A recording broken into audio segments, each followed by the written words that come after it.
Around the world every day, thousands if not millions of people give presentations. Some are great and have a powerful impact on their audiences. Others, well, let's just say they're works in progress. This is Powerful Presentations, simply stated. Meet Jim, an aspiring professional trying to make it in the world. Jim used to give presentations like just about everyone else he knew. PowerPoint was his tool of choice.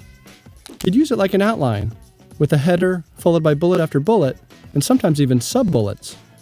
When he wanted to be fancy, he'd add what usually turned out to be an ineffective chart, or sometimes a table.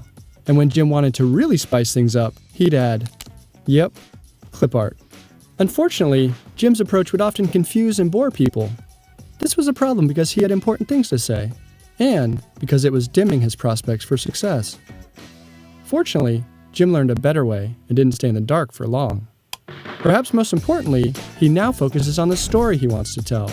In doing so, he tries to follow a simple structure, with a clear beginning, middle, and end that links together his various points and builds to his conclusion.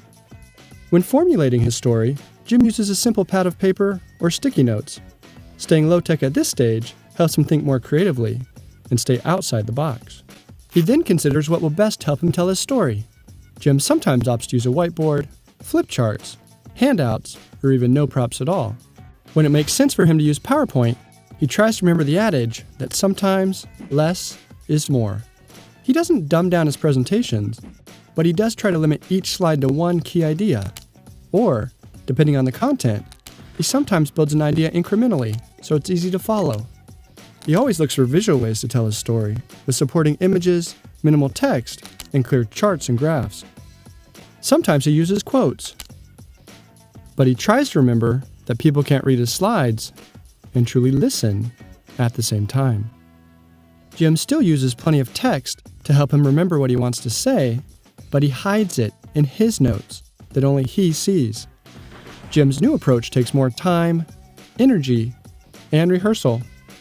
It's been well worth the effort. His audiences are now much more engaged and better understand and remember his presentations.